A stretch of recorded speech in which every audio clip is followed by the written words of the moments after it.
మన ప్రభువును రక్షకుడైన యేసుక్రీస్తు నామంలో మీకు శుభములు వందనములు తెలియజేస్తున్నాను. అనుదిన ధ్యానమునకు స్వాగతం. యెషయా గ్రంథం 43వ అధ్యాయం. ఈ అధ్యాయంలో అనేక వాగ్దానాలు మనకు కనబడుతున్నాయి. నీవు జలములలో బడి దాటినప్పుడు నేను నీకు తోడైందును, నదులలో బడి వెళ్ళినప్పుడు అవి నీ మీద పొర్లిపారవు. నీవు అగ్ని మధ్య నడిచినప్పుడు కాలిపోవు, జ్వాలలు నిన్ను కాల్చవు. యాకోబును నిర్మించినవాడు, ఇజ్రాయేలును కలగజేసినవాడు, విమోచకుడైన దేవుడైన యెహోవా చెబుతున్న మాటలు.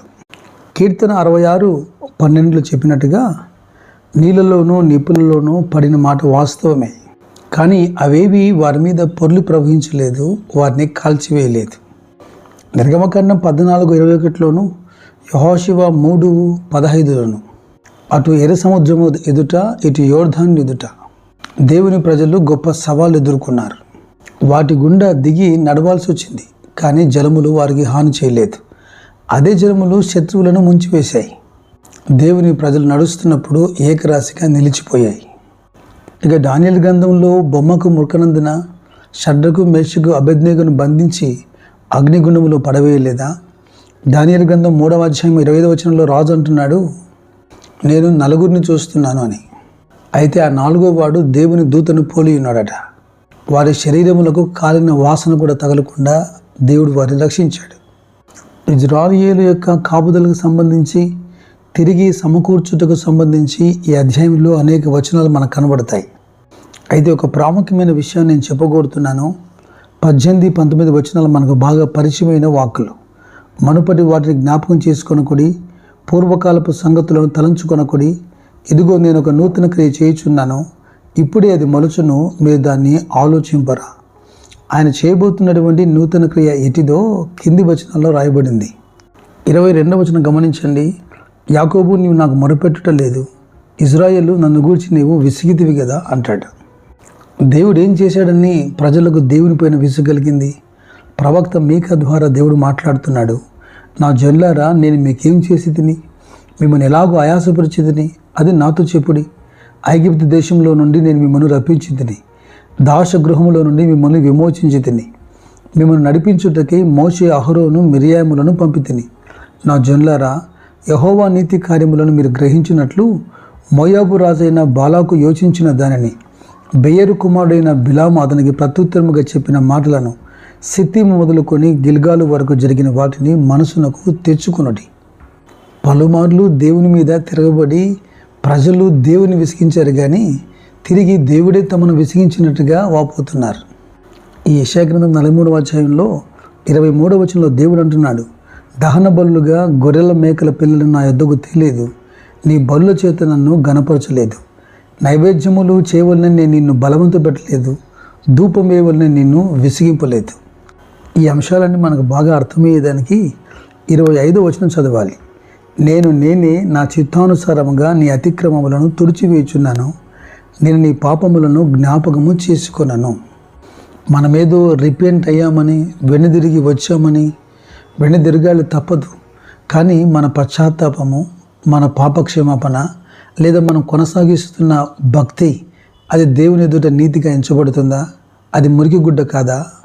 యోగ్యత లేకున్నా, అర్హత లేకున్నా ఆయన తన చిత్తానుసారంగా మన అతిక్రమములను తుడిచివేస్తున్నాడు. వాస్తవంగా మనము మన పాపముల చేత దేవుణ్ణి విసిగించాం, మన దోషముల చేత ఆయనను ఆయాసపరిచాం. కీర్తన 95లో చూడండి, 10వ వచనంలో, 40 ఏండ్ల కాలము ఆ తరము వారి వలన నేను విసిగి, వారి హృదయమును తప్పిపోవు ప్రజలు, వారు నా మార్గములు తెలుసుకొనలేదని అనుకొంటిని. కావున నేను కోపించి మీరెన్నడూ నా విశ్రాంతిలో ప్రవేశింపకూడదని ప్రమాణం చేసి తినంటున్నాడు. ఆయన మన పితరులకు వాగ్దానం చేసినట్టుగా ఒక శేషమును ఆయన కాపాడుతూ వచ్చాడు. 103వ కీర్తనలో కొన్ని వచనాలు మనకేం నేర్పిస్తున్నాయి? దావీదు అంటున్నాడు, మన పాపములను బట్టి మనకు ప్రతీకారం చేయలేదు, మన దోషములను బట్టి మనకు ప్రతిఫలం ఇయ్యలేదు. భూమి కంటే ఆకాశం ఎంత ఉన్నతముగా ఉన్నదో ఆయన యందు భయభక్తులు గల వారి ఎడల ఆయన కృప అంత అధికముగా ఉన్నది. పాపమును బట్టి, అపరాధమును బట్టి శిక్షిస్తే మనలో ఒకడైనా బ్రతకగలుగుతాడా? ఆయన ఎదుట నీతిని నిర్ధారణ చేయగలుగుతామా? అపోస్తలుడైన పౌలు రోమీయులతో మాట్లాడుతూ ఈ మాట చెబుతున్నాడు. 5వ అధ్యాయం 8-9 వచనాల్లో, దేవుడు మన పట్ల తన ప్రేమను వెల్లడిపరుస్తున్నాడు. ఎట్లనగా మనం ఇంకనూ పాపులమై ఉండగానే క్రీస్తు మన కొరకు చనిపోయాడు. కాబట్టి ఆయన రక్తం వలన మనం ఇప్పుడు కడగబడి నీతిమంతులుగా తీర్చబడుతున్నామని.